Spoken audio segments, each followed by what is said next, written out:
ओम नमः शिवाय। शिवजी शरण जाए। जय गुरु जी संगत जी। आज मैं आपके सामने अपने अमृत वेले का एक बहुत अच्छा प्यारा सा सत्संग पेश करना चाहती हूँ, जो कि मैं अपने सारे संगत भाई बहनों को बताना चाहती हूँ। मेरी गुरु जी से लख लख शुक्राना, करोड़ करोड़ों बार शुक्राना है कि बहुत दिनों से मुझे मैसेज आ रहे थे कि तेरा घर बनने वाला है, तुझे एक नए घर की चाबी मिलेगी, तेरा फार्म हाउस बनने वाला है। और आप यकीन मानिए गुरु जी, मेरा अमृत वेले का पहला ही दिन था और मैं बहुत दिनों से कोशिश कर रही थी कि मैं अमृत वेले से जुड़ूँ, और गुरु जी की दया दृष्टि से मैं अमृत वेले से जुड़ी। और आप देखिए, हम हरिद्वार गए, वहीं पर ही मुझे मेरे माता पिता के द्वारा एक, जिसे कहते हैं ना, गिफ्ट किया हुआ, उन्होंने वहाँ पे एक ज़मीन ले रखी थी मेरे पिताजी ने, जो उन्होंने मुझे अपने, उनके थ्रू मुझे गिफ्ट की गई, जिसका मुझे पता भी नहीं था। और इतनी खुशी हुई, और उसकी रजिस्ट्री भी उसी दिन हुई संगत जी, जिस दिन मेरा अमृत वेला शुरू हुआ। और आप ये देखिए अमृत वेले की महिमा कितनी है। गुरु जी के चरणों से अगर चरनी लगा ले तो उससे बड़ी तो कोई दात ही नहीं है। मेरी बिटिया का एक पेपर बहुत ज़रूरी था, जो पहले भी वो 2 बार 3 बार दे चुकी थी, पर उसमें वो नहीं कर पा रही थी। लेकिन इस बार मैंने पूरे दिल और जान से गुरु जी के आगे अरदास करी कि आपकी बेटी है, आप उसको शक्ति दो कि इस बार वो निकले। और आप देखिए संगत जी, उनकी कृपा से वो उस इम्तिहान को भी पार कर गई और बड़े अच्छे नंबरों से निकली। धन धन गुरु जी, शुक्राना गुरु जी। आप हर किसी की महिमा सुनते हैं, और अमृत वेले में इतनी शक्ति है कि उसमें आप हर राह दिखाते हैं, और मुश्किल में आप चलना सिखाते हैं, अपने यहाँ रास्ता दिखाते हैं, और एक नई शक्ति देते हैं कि हमने उस परमात्मा से, आपसे जुड़ना ही है आपके चरणों में। तो मेरी सबसे यही है कि हमें ब्रह्म मुहूर्त में सुबह के वक्त अमृत वेले को ज़रूर संभालना चाहिए, जितनी कोशिश हो सके करनी चाहिए। मैं उन आंटी जी का भी शुक्राना करती हूँ जिन्होंने अमृत वेले में मुझे जोड़ा। धन धन गुरु जी, शुक्राना गुरु जी। और अपने मंत्र जाप से मैं आगे बढ़ती हूँ अगले सत्संग की तैयारी करने के लिए। ओम नमः शिवाय। शिव जी सदा सहाय। ओम नमः शिवाय। गुरु जी सदा सहाय। आइए संगत जी, अब सुनते हैं अगला सत्संग। गुरु जी संगत जी, गुरु जी के चरणों में कोटि कोटि प्रणाम, और गुरु जी की प्यारी संगत को जय गुरु जी। जय गुरु जी, शुक्राना गुरु जी।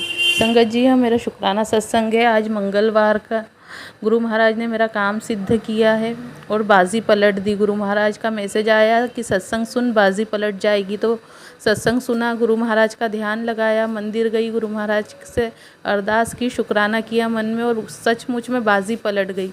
तो अनंतम शुक्राना गुरु पर, अनंतम शुक्राना। मेरा ये शुक्राना सत्संग जो भी सुने उसके सब कष्ट दूर हो और उनके जीवन में मंगल ही मंगल हो, ऐसी मेरी कामना है। संगत जी, हुआ ऐसा कि मैंने जब पिछले सत्संग में आपको बताया था कि मेरा मकान मालिक मुझे काफ़ी परेशान कर रहा है, वो वही अभी भी कर रहा था परेशान, कि पैसे दो पैसे दो। और हम लोग दूसरा मकान तलाश कर रहे थे। हमारा ये था कि हम पहले दूसरा मकान तलाश कर लेते, अगर नहीं मिलता है तो फिर इस महीने का रेंट इसे दे देंगे, मगर वो मान नहीं रहा था, मगर बहुत ज़्यादा परेशान कर रहा था मुझे, और कोई चारा नहीं था। मकान जो फाइनल किया था उसका मकान मालिक ने बोला था कि मुझे थोड़ा समय दो, मैं सोचकर जवाब देता हूँ। तो हमने उसे शाम तक के लिए रुकाया, मगर वह नहीं रुक रहा था।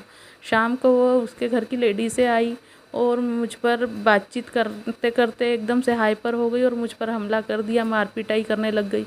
ज़्यादा तो कुछ नहीं, उन्होंने मेरे बाल खींचकर मुझे एक थप्पड़ मारा, और मैंने अचानक से बोल दिया कि मैं थाने जाऊंगी और तुम्हारी सबकी रिपोर्ट डालूंगी, और सीएम हेल्पलाइन पर भी, नंबर पर भी फ़ोन करूंगी, जिससे वो डर गए और छोड़कर सीधे गेट से बाहर निकले।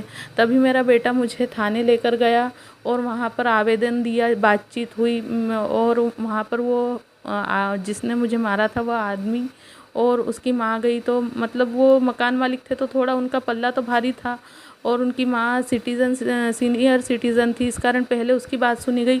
मगर लास्ट में जब उन्हें पुलिस ऑफिसर्स को, जब थाने में टीआई साहब आए, मेरे बेटे की पहचान थी वहाँ पर, उसने कुछ लोग उनके बुलाए, और जब है तो पहचान से काम हुआ। संगत जी, पहचान हमारी क्या, गुरुपा ने ही करवाई सब कुछ।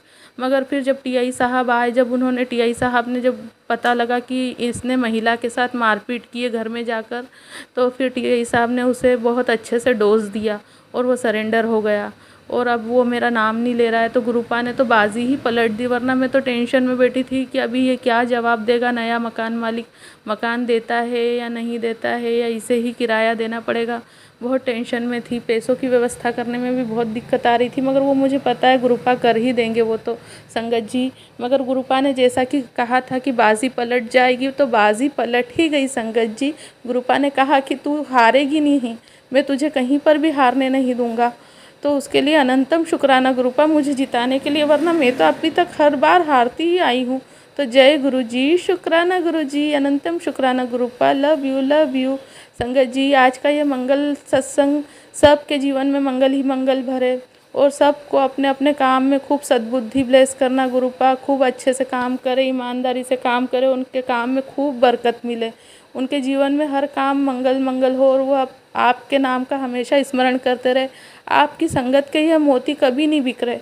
ये संगत परिवार मेरा है और मैं अपनी खुशी अपने संगत परिवार के भाई बहनों के साथ साझा कर रही हूँ। सारे भाई बहनों को खूब ब्लेस करना गुरुपा, खूब ब्लेस करना, और मेनका आंटी को भी खूब ब्लेस करना और उनके परिवार को भी खूब ब्लेस करना, क्योंकि वह हमारी बात आप तक पहुँचाती है। जय गुरु जी, शुक्राना गुरु जी, अनंतम शुक्राना गुरु जी। संगत जी, मैं एक बात बताना भूल गई, एक शुक्राना और है मेरा। पहले सोमवार, जब श्रावण का पहला सोमवार था, सोमवार के एक रोज़ पहले रविवार के रोज़ मेरा बेटा रात को बाहर चला जाता है उसके दोस्तों के साथ खेलने के लिए। तो वह टर्फ में खेल रहा था, तो रात के तकरीबन 12 साढ़े 12 बजे के करीब उसके पैर के पास से एक बड़ा सा तकरीबन 2 से 3 हाथ का सांप गुजरा। उसने देखा नहीं, उसका खेल में ही ध्यान था, मगर उसके दोस्तों ने देख लिया और उन्होंने बताया कि देख तेरे पास से पाँव के पास से सांप निकल रहा है, नहीं तो उसका पाँव रखा जाता। तो वह हट गया तुरंत, सांप भी निकल गया, ना सांप ने कोई नुकसान पहुंचाया और ना मेरे बच्चे ने। तुरंत दूसरे ही रोज़ गुरुपा का मैसेज आया कि तू मेरे महाशिव की शरण में है, तेरा कोई बाल भी बाका नहीं करता, तेरे परिवार मेरी देख रेख में है। तो उसके लिए अनंतम शुक्राना गुरुपा। फिर शाम को वापस से मैसेज आया कि तू मेरी प्रोटेक्शन में है, चिंता ना कर, तेरे बच्चों को मैं देख रहा हूँ। तो अनंतम शुक्राना गुरुपा। ये बच्चे मेरे नहीं, आपके हैं, ये तो आपके नाती है। इन्हें आगे जीवन में कैसे आगे बढ़ाना है, इनका जीवन कैसे चलाना, ये आपको पता, मैं नहीं जानती। मैं तो बस आपकी शरण में हूँ और आपके साथ ही आपकी रजा में राजी रहना चाहती हूँ। मेरे मन को शांति प्रदान करो गुरुपा, शांति प्रदान करो। जय गुरु जी, शुक्राना गुरु जी। ओम नमः शिवाय, शिव जी सदा सहाय। ओम नमः शिवाय, गुरु जी सदा सहाय। जय गुरु जी, शुक्राना गुरु जी, लव यू गुरु जी। आइए संगत जी, अब सुनते हैं अगला सत्संग। जय गुरु जी, शुक्राना गुरु जी, सारी संगत को जय गुरु जी। गुरु जी के बहुत दिनों से मैसेज आ रहे थे, कुड़िया अपना सत्संग शेयर कर, सत्संग शेयर कर, पर सॉरी गुरु जी, काफ़ी टाइम निकल गया, मैंने अपना सत्संग शेयर नहीं किया। ज़िंदगी में बहुत सारे मिरेकल्स हुए हैं, बहुत कुछ हुआ है गुरु जी की कृपा से, तो उसके लिए मैं गुरु जी से माफ़ी मांगती हूँ कि मैं टाइम पे अपना सत्संग शेयर नहीं कर पाई। सबसे पहले मैं मंत्र जाप करूँगी। ओम नमः शिवाय, शिव जी सदा सहाय। ओम नमः शिवाय, गुरु जी सदा सहाय। गुरु जी की महिमा तो इतनी अपरंपार है, जितना भी बखान किया जाए उतना कम है। गुरु जी के बारे में समझ नहीं आता हम कहाँ से शुरू करें और कहाँ से ख़त्म करें। अनंत अनंत अनंत कथा है इनके बारे में, अनंत मेहरबानियाँ, गुरु जी की कृपा अनंत है हम सब पे। आप मन में बात बाद में सोचते हो या ऐसे ही सोचते हो मन में, और गुरु जी फट से आपकी बात को पूरी कर देते हैं। गुरु जी किसी न किसी रूप में आप घर में दर्शन देते हैं। कुछ दिन पहले मैंने ये गुरु जी के जन्मदिन पे सत्संग किया था घर पे। खुद ही हमने फैमिली मेम्बर्स में, मैं, मेरे पति, मेरी दोनों बेटियां थी और मेरी दोती थी, एक मेरा जवाई था, हम सब थे, हमने सत्संग किया था। तो सभी बोलते हैं कि गुरु जी ज़रूर आते हैं और ये सच्ची बात है संगत जी। उस दिन भी गुरु जी हमारे घर में आए। मेरे पति को एहसास हुआ कि गुरु जी ने उनको आशीर्वाद दिया है और बहुत खुशी हुई उन्होंने जब बताया हमें बाद में। तो मतलब ये बात बिल्कुल ठीक है कि गुरु जी सच में अगर आप अपने घर में सत्संग करते हो तो गुरु जी ज़रूर विराजमान होते हैं वहाँ पर किसी न किसी रूप में। गुरु जी का बहुत बहुत बहुत शुक्राना। थोड़े दिन पहले मेरी बेटी ने यूएस, उसके हस्बैंड ने, मेरी बेटी ने, उसकी भी छोटी सी बेटी है 9 साल की, उन तीनों ने यूएस जाना था किसी काम से। तो मेरी बेटी रोज़ परेशान होती थी वहाँ की समझ नहीं आती, टिकटें बहुत महंगी हैं, वहाँ रहेंगे कहाँ, होटल में रहेंगे, ऑफिस के किसी काम से उसको जाना था बेसिकली। तो ये नहीं समझ आ रहा कि होटल इतने महंगे हैं यूएस में, बहुत ज़्यादा खर्चा हो जाएगा, समझ नहीं आ रहा जाएं या ना जाएं। मैंने उसको ये बोला, मैंने कहा गुरुजी पे छोड़ दे, गुरुजी अपने आप तेरा सारा प्रोग्राम सेट कर देंगे, तुझे अपने आप लेके जाएंगे, अपने आप वापस ठीक ठाक लेके आएंगे। मेरा एक कज़न भी वहाँ रहता है, मैं अपनी बेटी को बोलती थी कि तू उससे बात कर ले, तो कहती थी नहीं मम्मी, जहाँ मैंने जाना है वहाँ से जो मामा जी का घर है बहुत दूर है, तो मैं नहीं जा सकती, और फिर ऐसे अपने काम के लिए जा रहे हैं तो फिर ठीक भी नहीं लगता।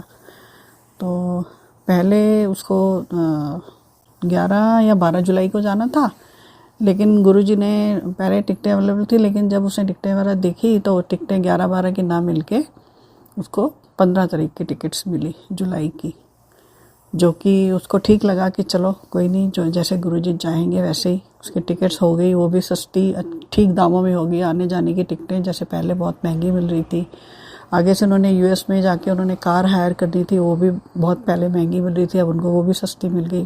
थोड़ा उसका जो रेंट होता है कार का, वो कैब का, वो सस्ती मिल गई। तो फिर उसने होटल वगैरह देखे, वो उसको बहुत महंगे लगे।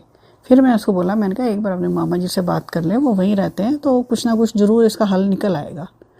फिर उसने मेरे कहने पे बात की, मेरे ब्रदर से, कज़न ब्रदर है मेरा, उससे ही बात की। तो उसने बात की जब, तो मेरी बेटी को उसने यही बोला कि तुझे क्या ज़रूरत है दूर रहने की, हमारे घर में आके रहो। उसने बोला नहीं मामा जी दूर है। कहता कोई बात नहीं, सब कम्यूट हो जाएगा, कोई दिक्कत नहीं है, तू आ जा, यहीं रहो, तुम लोग हमारे पास ही रहो। तो देखो गुरुजी ने कैसे उसकी समस्या का हल निकाल दिया कि उसने वहीं जाकर रही, और सब उसने रास्ते समझ लिए जाकर कि कैसे ऑफिस जाना है, बड़े आराम से मेट्रो से पहुंच जाती थी, कोई दिक्कत नहीं हुई उसको। अभी भी वो यूएस में ही है, अभी आए नहीं है, अभी वो 26 तारीख की वापसी है उनकी। तो मैं ये बता रही हूँ कि जो उसको बड़ा मुश्किल लग रहा था, बहुत महंगा लग रहा था कि आने जाने का ट्रिप बहुत महंगा पड़ जाएगा ये, तो गुरुजी ने ऐसी कृपा करी, कुछ उसके मन में डाला, कुछ मेरे ब्रदर के मन में डाला, और वो बड़े आराम से वो लोग वहाँ रह रहे हैं। उनका होटल का खर्चा बहुत बच गया, जिससे बहुत बचत हो जाती है, क्योंकि यूएस कनाडा से काफ़ी महंगा है हर हाल में। तो इस तरह से गुरुजी ने कृपा की, अब वो वहीं हैं, और बाकी 26 तारीख को वापसी है उनकी, तो 26 को आएंगे वापस। और एक बात मैं और कहना चाह रही, ये जो मेरा ब्रदर है जिसकी मैं बात कर रही हूँ, यूएस में रहता है, इसको कोई MS करके कोई बीमारी है, मल्टीपल स्क्लेरोसिस करके। तो मेरे मन में बार बार आता था कि मैं इसके लिए घर में जो है, मैं अभी पिछले साल, अभी दिसंबर में ही अभी इंडिया से आई हूँ, और मैं दिसंबर में बड़े मंदिर भी गई थी गुरुजी के दर्शन करने। तो मंदिर से मैं जल प्रसाद लेके आई थी, 3 बॉटल्स मिली थी मुझे, एक मेरे लिए, एक मेरी दोनों बेटियों के लिए। तो मेरे मन में था कि इसको, इस बीमारी का कहते हैं कि भी यहाँ यूएस में या यहाँ पे कहीं पे भी कोई इलाज परमानेंट है नहीं, वो थोड़ी सी उसको आप थोड़ा टाइम निकाल सकते हो, वैसे कोई इलाज इसका है नहीं। तो मुझे काफ़ी टेंशन थी उसके बारे में कि कहाँ, अभी मेरे से भी छोटा है, इतनी छोटी उम्र में इसको कहाँ से बीमारी लग गई है। उसके अपने बच्चे भी हैं, 2, एक बेटा एक बेटी है, तो शादियाँ नहीं करी उसने बच्चों की। तो मैं काफ़ी परेशान थी इस चीज़ को लेकर कि कहाँ इसको इस उम्र में ये बीमारी लग गई। तो मेरा मन करता था कि इसको किसी तरह मैं ये जल प्रसाद पहुँचा दूँ, या मैं उसको बोलूँ कि तू ऐसे करके एक लोटे में या कैसे भी जल रख के उसमें गुरु जी का मंत्र जाप करके और उसको जल प्रसाद को रोज़ पिया कर। लेकिन मेरे को लगता था भी कहीं कहूँ और आगे से कुछ उल्टा ना सुनने को मिल जाए, तो मेरी हिम्मत नहीं बढ़ती थी। फिर ऐसे ही मैंने अपनी भाभी से बात करी, मैंने कहा ऐसे ऐसे मेरा बड़ा मंदिर है, मेरा दिल करता है कि भी अगर वहाँ का जल प्रसाद पिया जाए तो ये ठीक हो जाएगा। इसको सारी दुनिया की इतनी बीमारियाँ गुरुजी ठीक करते हैं, तो इसको क्यों नहीं ठीक करें। तो उसने बोला कि नहीं, हम मानते हैं, तो कोई ऐसी बात नहीं है। फिर मैंने उसको अपनी बेटी के थ्रू, देखो जल प्रसाद वहाँ पहुँचना था, कैसे मेरी बेटी का प्रोग्राम बना यूएस जाने का और रुकने का उसी के पास बना। और फिर मैंने अपनी बेटी के हाथ उसके लिए जल प्रसाद भेजा, और अब उसको मैंने बोल दिया कि ये जल प्रसाद जो है रोज़ एक अमृत की तरह है, समझ लो, इसको थोड़ा थोड़ा करके रोज़ इसको जल में मिलाकर पियो। तो वो भी पूरे विश्वास से पी रहा है, तो गुरुजी कृपा करेंगे। मेरे को पूरी उम्मीद है कि वो बिल्कुल, कोई डाउट नहीं है, वो बिल्कुल ठीक हो जाएगा। बिल्कुल ठीक हो जाए। तो देखो कैसे गुरु जी कृपा करते हैं और कैसे मन की बात सुन के फटाफट देखो कैसे अरेंजमेंट कर दिया उन्होंने और जल प्रसाद वहाँ पे भी पहुँच गया। तो इस तरह से गुरु जी की महिमा तो अपरंपार है। रोज़ कुछ ना कुछ मिरेकल्स घर में होते ही हैं, कुछ ना कुछ होता ही रहता है। अब छोटी छोटी बातें तो दिमाग में इतनी नहीं आती हैं रोज़ रोज़, लेकिन मैं इतना ज़रूर कहूँगी कि अगर आप सच्चे मन से गुरु जी को अपना लेते हो, गुरु जी को पूरा सरेंडर कर देते हो, तो कोई शक नहीं है इसमें कि गुरु जी आपके साथ हमेशा होते हैं, हर जगह होते हैं। हाँ, एक छोटी सी बात है, थोड़े दिन पहले हम लोग, मैं और मेरे हस्बैंड जो है वॉक करने जाते हैं। तो जैसे ही हम लोग बाहर निकले तो एकदम से बारिश शुरू हो गई। मैंने अपने मन में सोचा, गुरुजी प्लीज़, आप तो, मैंने कई सत्संग सुने हैं कि आप तो बारिश भी रोक देते हो, तो प्लीज़ गुरुजी अभी बारिश थोड़ी सी रोक दो ताकि हम आधा पौना घंटा जो वॉक करते हैं करके आ जाएं, उसके बाद चाहे आप बारिश कर देना। संगत जी आप मानेंगे नहीं, सच में उसी समय बारिश जो है बिल्कुल ना के बराबर हल्की हल्की हुई। हम आराम से सैर करके आए। सैर करने के बाद हम पूरा आराम से घर पहुँचे। तो देखो कैसे गुरुजी ने कृपा करी और बारिश भी रुक गई। मतलब मैं ये कहती हूँ, हम छोटी से छोटी मन में कोई भी बात सोचते हैं तो गुरुजी इस तरह से हमारी बात सुनकर उसको पूरा करते हैं। तो बस मैं इसी तरह गुरुजी का शुक्राना करूँगी। अब बातें तो और भी कई हैं, कई सत्संग हुए हैं मेरे साथ, पर अब मेरे को याद नहीं आ रहे हैं। तो गुरुजी कृपा करेंगे तो मैं अगले सत्संग में ज़रूर उनको बताऊँगी आप लोगों को। तो इसी के साथ मैं अपना सत्संग को विराम देती हूँ और अगले सत्संग की तैयारी के साथ, मंत्र जाप के साथ गुरु इसको विराम देती हूँ सत्संग को। जय गुरु जी। ओम नमः शिवाय, शिवजी सदा सहाय। ओम नमः शिवाय, गुरुजी सदा सहाय। ओम नमः शिवाय, शिवजी सदा सहाय। ओम नमः शिवाय, गुरुजी सदा सहाय। ओम नमः शिवाय, शिवजी सदा सहाय। ओम नमः शिवाय, गुरुजी सदा सहाय। जय गुरु जी। शुक्राना गुरु जी, अनंत अनंत शुक्राना। जय गुरु जी। संगत जी, अगर आप भी अपना सत्संग संगत परिवार के साथ साझा करना चाहते हैं तो डिस्क्रिप्शन में दिए व्हाट्सएप नंबर पर लिखकर या अपनी आवाज में रिकॉर्ड कर हमें भेज सकते हैं। संगत जी, जब भी आप सत्संग लिखकर भेजें तो साफ साफ अक्षरों में लिखें, और जब भी आप वॉइस रिकॉर्ड कर भेजें तो किसी शांत जगह पर रिकॉर्ड करें। संगत जी, आपसे एक विनती है कि सत्संग वीडियो को आगे जरूर शेयर करें ताकि ज्यादा से ज्यादा संगत परिवार को गुरु जी की ब्लेसिंग मिल सके। ओम नमः शिवाय, शिवजी सदा सहाय। ओम नमः शिवाय, गुरुजी सदा सहाय।